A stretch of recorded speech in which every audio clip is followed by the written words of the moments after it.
All right, Pickle. Let's talk a little bit about college football because earlier this week, you may have missed it, but the last year's starting quarterback for the Big 12 champions entered the transfer portal. Gary Bohannon, the quarterback for the Baylor Bears, announced that he would be transferring. He went into the transfer portal. And that is obviously pretty big news. Yeah.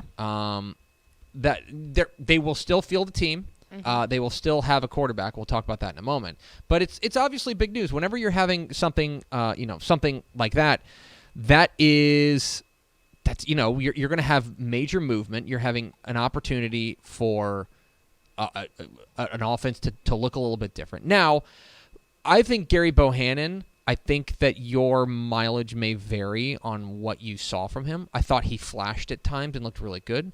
I also thought that there were other times where he, didn't look so good. You know what I mean? There were things like that. So, what I want to do, it's not going to go to Blake Shapin. Blake Shapin, performed, I would say, admirably whenever he was thrust into a situation like that.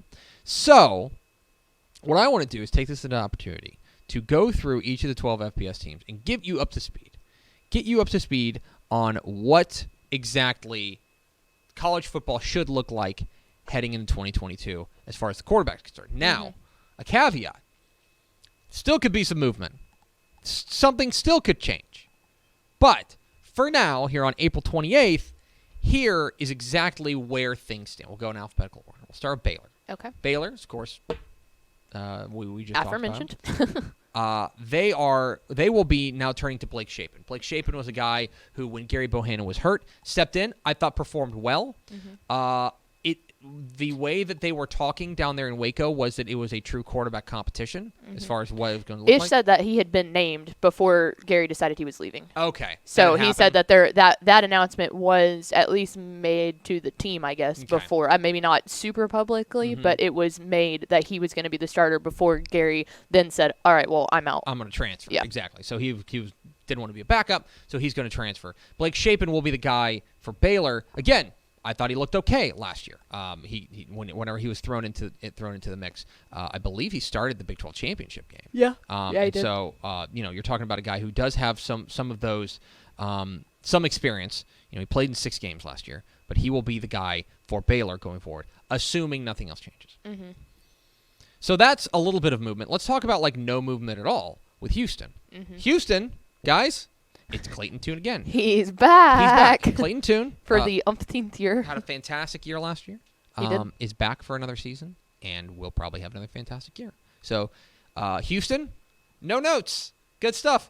I feel like maybe in this situation, the less we talk about you, probably the better. Yeah, you know exactly. what I mean? So, for Houston, pretty darn good. Movement can be good, but maybe not at this portion of the year, you would think. So now let's talk about North Texas. Let's go ahead and start the timer. Do we have to? So North Texas had a bad year at quarterback last year. Yeah, they did. They threw for more interceptions than they did touchdowns with Austin Aune and Jace Ruder. Both of those guys are back. So are a couple of transfers in J.D. Head and Stone Earl. From what we understand, it is a straight-up 4-way free-for-all who's going to win the starting job there for Seth Luttrell's offense. They've got 4 options. 2 in-house options and 2 external options, and they're going to try to figure it out and sort it out. So the answer to who's going to start at quarterback for North Texas in 2022 is shrug. We don't know. There is truly, it does not sound like there's a front runner for the position. No. It is a 4-way battle royale for the quarterback spot. And to be honest, since Mason Fine has left, I don't think that there has been a decision on quarterback made before basically the first week of games. Basically Monday of the opener. Yep. Right. That's about it. That may be the case. And that's how it started off with Mason Fine, too. So they're hoping to hit on that again. It's not necessarily a bad thing, but it has been in the past couple years. It has been, for sure. Rice has a situation that I think is a little bit interesting in that they have a pair of quarterback options that are in-house that they're just fighting it out. Mm-hmm. Wiley Green and TJ McMahon were the guys who are fighting for the starting role. Mm-hmm. I thought both of them were not very good last year. Mm-hmm. I think they both need them to step up. But they are certainly in I think Rice probably should have gone in the transfer portal, to be real honest, to find a quarterback. Yeah. They didn't, at least not yet. Maybe they're still searching. But for Wiley Green and T.J. McMahon, they're fighting it out for the starting role there at Rice. That's what's going on there with the Owls. SMU, again, very boring. Mm-hmm. Tanner Mordecai. And that's what they want. Tanner Mordecai's back. Tanner Mordecai was awesome. Tanner Mordecai looks like he'll probably be awesome again, even with a new coach.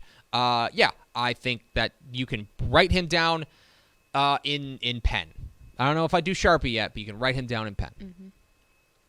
TCU. TCU's interesting.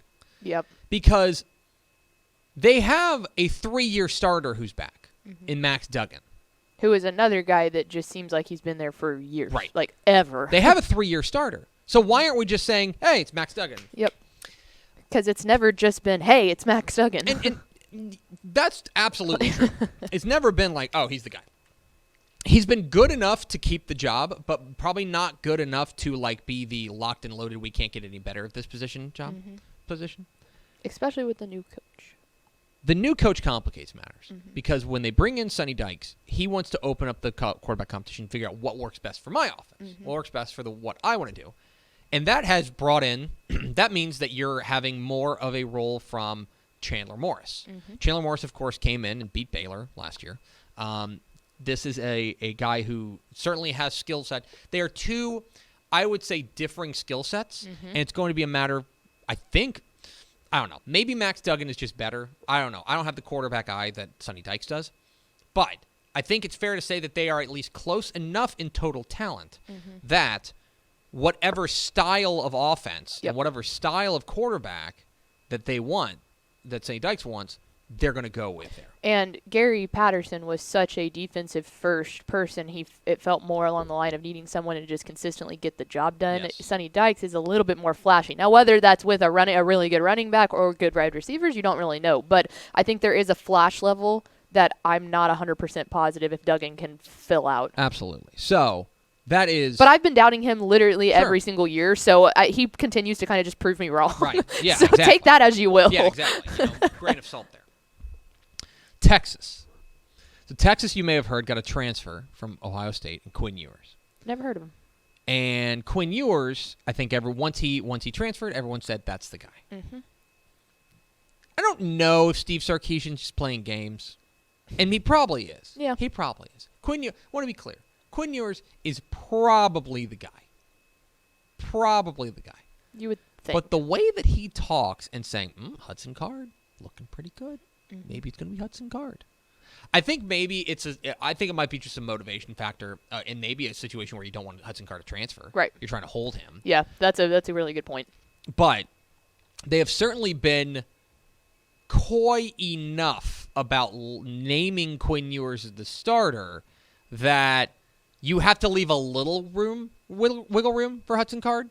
I think it'll be Quinn Ewers. I think he'll start for Texas. But that is kind of the way that narrative has been shaped. I do like the point being brought of maybe a competitive kind of push to Ewers, because I think everybody in the nation knows how good he is, and so sometimes you need to make sure to keep maybe a level head on the kid.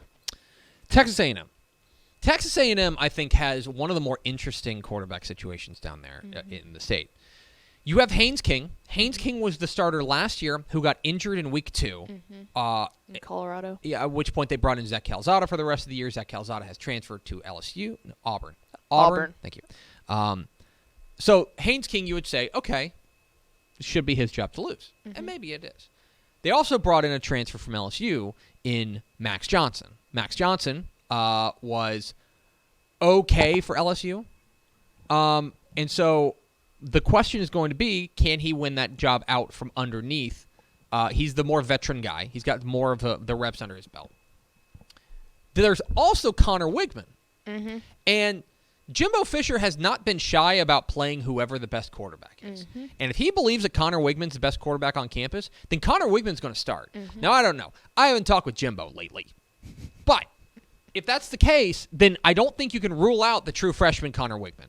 Right now, if you were to ask me, based on reading the tea leaves and based on talking to people down there in A&M, what what it looks like. I think Max Johnson is presently a little bit ahead of Haynes King, who's presently a little bit ahead of Connor Wigman, but all those things can change. Well, and I also heard that the quarterback showing, they all three came in the spring game, and I heard that all three of them were, like, no one stood out above the rest. It was very, if you were looking for that game to give you answers, you did not walk away with the answer you were looking for. And I'm not saying that none of them are bad players, but that did not prove any sort of major gap between the three. Right. So, A&M certainly got a very interesting one. Then there's Texas State. Texas State had a guy in Brady McBride. He is on the move. He's transferring. I believe it's going to be his third school now. Memphis? Yes. Yeah, because he transferred in. Memphis, Texas State, and now Appalachian State is where he's landing. But they brought in their own transfer, Jake Spavital did, in Arkansas State's Lane Hatcher. This is the big acquisition for them in the offseason, and I do include also their recruiting class. Yeah. This was their big acquisition. Because they did actually have a recruiting class this year. I think one. Maybe two. Maybe two. Lane Hatcher is going to be the guy there. He is a veteran presence, a guy that they believe can run the offense the way that they want it.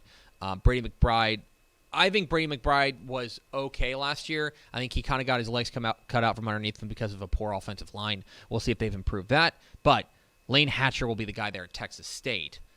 That's pretty much locked and loaded. It would be really shocking if anybody else won the job. Texas Tech, another new coach in Joey McGuire. And another situation pretty similar to, I would say similar to TCU's, in the sense that you have an incumbent in Tyler Shuck. Yeah. You could also consider Donovan Smith the incumbent, considering he came in and played pretty well as well for Tech late in the season. They've also got Baron Morton. Now, Baron Morton was a guy that I believe was picked up by, I believe it was in the last recruiting class for Matt Wells. And I know Matt Wells is crazy about him. Oh, yeah. This also... Anybody from West Texas should be crazy about him. This also feels like the TCU situation in the sense that new coach is going to look at this and say, all right, coaching staff, which of these guys is going to be able to operate our offense best? They're certainly, the veteran here is Tyler Shuck. Maybe the hot name has been Donovan Smith, the guy who came in last year and performed pretty well. Yep. The wild card there is Baron Morton. Could be any of them. Well, and that's the thing, too. We talked about this with TCU and Dykes, is we at least have some sort of an idea of the offense that he does run. Joey is a first-year, Coach McGuire is a first-year head coach in college football, so we don't have anything to go off of. And that's an outstanding point. And the other point about Joey McGuire is you look at the Cedar Hill teams. Look at the last time he was a head coach at Cedar Hill. And you look at each of their state championship teams. He's a personnel guy. They were so different. Yep, personnel guy. It's not gonna be the tail wags the dog here. You know what I mean? They are going to look at their personnel. They're gonna figure out what offense works best, and they're gonna implement that offense. So that's what makes, I think, Texas Tech such an interesting thing is they can, if they were to pick Donovan Smith, the offense could look totally different than if they picked Baron Morton. Absolutely. It's very interesting out there at Tech. UTEP. The Miners. Pretty boring. Gavin Hardison's back. Yeah. Gavin Hardison, for the first time in what feels like forever, UTEP is bringing back a quarterback you feel pretty good about. Now it stinks because they lost their star wide receiver, so we're going to have to fill that. But the quarterback. We'll find out exactly how much of it was Gavin Hardison, right? But this is for the first time in what feels like eons, they've got some consistency at the quarterback spot, and that feels pretty good. And finally, there's UTSA. Same thing. Frank Harris is back. Frank Harris is back at UTSA. He will be the starter there, barring some sort of craziness. But I would think that especially with so much tumult, I like that word, in the backfield at the running back spot, I would imagine that they're going to stick with Frank Harris to be the guy there for Jeff Traylor's offense. That would make sense. So all told, you've got 4 returning starters that I would say are pretty well locked in. Okay? Clayton Tune. Clayton Tune, Tanner Mordecai, Gavin Hardison, Frank Harris. Seems right. Pretty well locked in. You've got 2 transfers that I think will almost definitely start. Quinn Ewers and Lane Hatcher at Texas State. You've got 1 incumbent backup who is moving into a starting role, and that's Baylor, with Blake Shapin, who was the backup last year, now going to overtake the incumbent and take it over. That's what's happening there. And then you have what I think is 5 straight-up competitions of varying size and varying intensity. Yeah. North Texas, wide open. Rice, pretty wide open, but they certainly know what they're dealing with all the factors that they've got. TCU, I guess you'll call it a competition simply because of the coaching situation. Yeah, I don't think that's really a player thing. I think it's more of a coaching thing. Texas A&M, pretty wide open competition, it sounds like. That's a player thing. And then Texas Tech, where new coach going in there figuring things out, what they want to do. So there you go. That's a refresher if you've been lost in the sauce and you don't know exactly what's going on in the quarterback spot. That's who should start for every FBS team in the state in 2022. Thanks so much for watching that video. If you would like more and to be notified when they come out, go ahead and click that subscribe button right down there. You can also watch Texas Football Today every day live at noon on TexasFootball.com, Facebook, Twitch, and right here on YouTube. For more of the best coverage of Texas football in the Lone Star State, go to TexasFootball.com/subscribe.